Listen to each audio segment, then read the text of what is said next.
អូមួយនេះខ្ញុំនឹងបង្ហាញតាក់ទងពីរបៀបនៃការលុបនៅ brand channel ដែលការពីវីដេអូមុនយើងបានរៀនតាក់ទងជាមួយនឹងការបង្កើតចាឥឡូវនេះយើងធ្វើការលុបវិញតើនៅពេលដែលយើងបង្កើតរួចយើងចង់ធ្វើការលុបវិញឬក៏អ្នកទាំងអស់គ្នាមានថាបង្កើតច្រើនហើយយើងចង់លុបចោលវិញបាទអញ្ចឹងនៅក្នុងវីដេអូនេះខ្ញុំនឹងបង្ហាញតាក់ទងជាមួយនឹងការលុបបាទជំរាបសួរអ្នកនរគ្នាសូមស្វាគមន៍មកកាន់វីដេអូរបស់យើងថ្ងៃនេះហើយសម្រាប់ថ្ងៃនេះផងដែរខ្ញុំនឹងចែកម្លែកតាក់ទិនជាមួយនឹងការលុបនៅ brand channel អញ្ចឹងឥឡូវនេះយើងចូលមកកាន់កុំព្យូទ័ររបស់យើងអ្នកនរគ្នាមកសម្រាប់នឹងការលុបនេះផងដែរគឺយើងអាចធ្វើការលុបនៅតាមទូរស័ព្ទដៃក៏បានដែរអ្នកនរគ្នាតែយើងធ្វើនៅតាមកុំព្យូទ័រសិនងាយស្រួលណា function វាស្រួលជាងទូរស័ព្ទដៃអញ្ចឹងឥឡូវនេះយើងចូលមកកន្លែង channel YouTube របស់យើងមកហើយបន្ទាប់មកគឺយើងធ្វើការបាទការលើកមុនខ្ញុំធ្វើការបង្កើតនៅ brand channel ហ្នឹងនៅក្នុងនី Gmail មួយនេះអញ្ចឹងដើម្បីធ្វើការលុបនៅ brand channel មួយណាអ្នកទាំងគ្នាធ្វើការចូលមកកន្លែង switch account ឬក៏កន្លែងផ្លាស់ប្ដូរ account បាទទៅ switch ចូល account មួយហ្នឹងសិនបាទមានថានេះគឺជា brand channel ដែលខ្ញុំបង្កើតកាលលើកមុនហ្នឹងគឺនៅក្នុងនេះបាទឈ្មោះ Krista នេះហើយឥឡូវនេះខ្ញុំធ្វើការចង់លុបវិញអត់ថងកន្លែងនេះផងដែរបើសិនជាអ្នកនរគ្នាមានច្រើនបាទមានច្រើនហើយចង់ធ្វើការលុបវាចេញខ្លះទុកខ្លះអីចឹងទៅបាទអញ្ចឹងនៅពេលដែលយើងចូលមកកន្លែងហ្នឹងយើង lock account មួយហ្នឹងដែលយើងចង់ធ្វើការលុបបាទអញ្ចឹងយើងលុប account មួយហ្នឹងគឺយើងចុច login ចូល account ហ្នឹងសិនមកបាទបន្ទាប់ពីយើងធ្វើការ switch ចូលមក account មួយហ្នឹងហើយ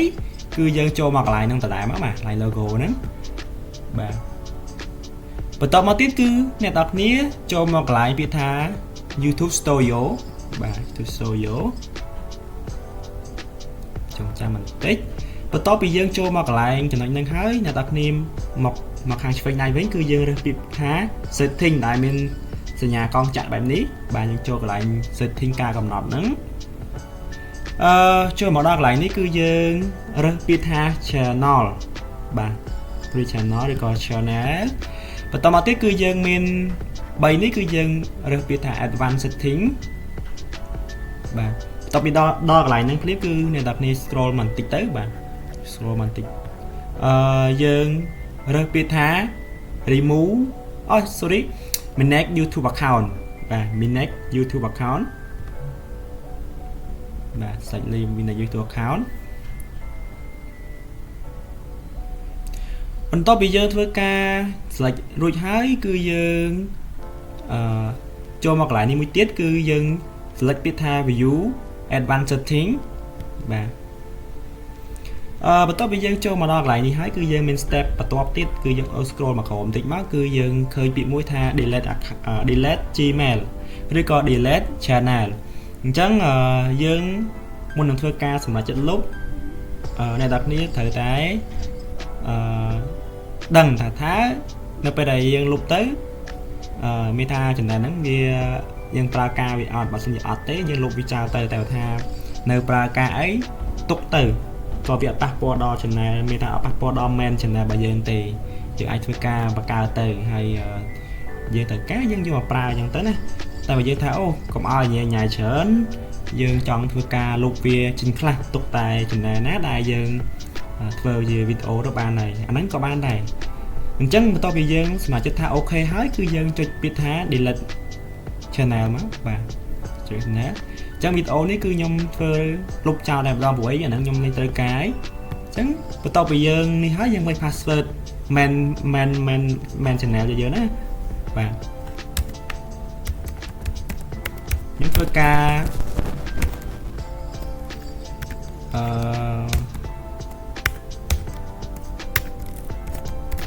បាទអញ្ចឹងចុចដេកមកបាទគឺយើងសាញទៅហើយអ្នកនេះរងចាំបន្តិចទៅបាទ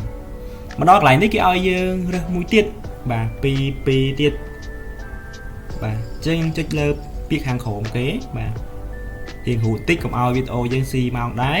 ហើយមកដល់កន្លែងនេះគឺយើងអាច select បាទត្រូវតែ select ពីរនេះដើម្បី remove បាត់តែម្ដងបាទហើយ delete my content ចឹងកន្លែងនេះយើងអាចថាវាយឈ្មោះយើងក៏បានដែរឈ្មោះ channel របស់យើងហ្នឹងបាទ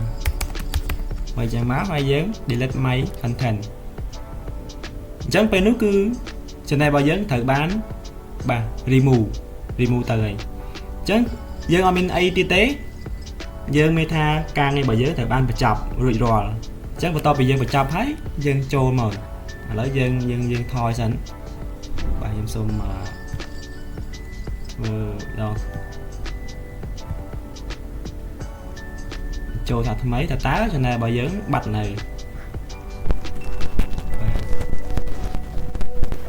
យើងចូលមកកន្លែង YouTube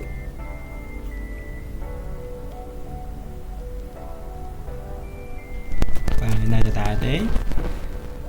មកដល់ត្រង់ចំណុចនេះអ្នកទាំងគ្នាអាចថាប្រើរយៈពេល1ថ្ងៃឬក៏24ម៉ោងសម្រាប់ការdelete ព្រោះក្រុមហ៊ុន Google គាត់នឹង search ឬក៏គេហៅថាចាំ preview channel របស់យើងដែរហើយនៅក្នុងវីដេអូក្រោយបើសិនជាអ្នកនរគ្នាថាអូនៅពេលដែលខ្ញុំលុបអញ្ចឹងហើយខ្ញុំចង់យកមកវិញបានអត់អញ្ចឹងនៅក្នុងវីដេអូក្រោយខ្ញុំនឹងបង្ហាញទៀតថាតើនៅពេលដែលយើងលុបអញ្ចឹងហើយនេះចិត្តយើងគេថាចង់បានមកវិញតើយើងគួរធ្វើមិនយើងមានវិធីសាស្ត្រទៀត channel ដែរហ្នឹងណាបាទអញ្ចឹងអាចថារយៈពេលស្អែកគឺនឹងបាត់ហើយ channel ហ្នឹងបាទមក brand channel ហ្នឹងបាត់ហើយអញ្ចឹងវីដេអូរបស់យើងក៏ដល់ទីបញ្ចប់ផងដែរហើយអរគុណអ្នកទាំងអស់គ្នាសម្រាប់ការតាមដានកន្លងមកកុំភ្លេចជួយ subscribe ចុច like ដើម្បីទទួលបាននូវវីដេអូថ្មីបន្ទាប់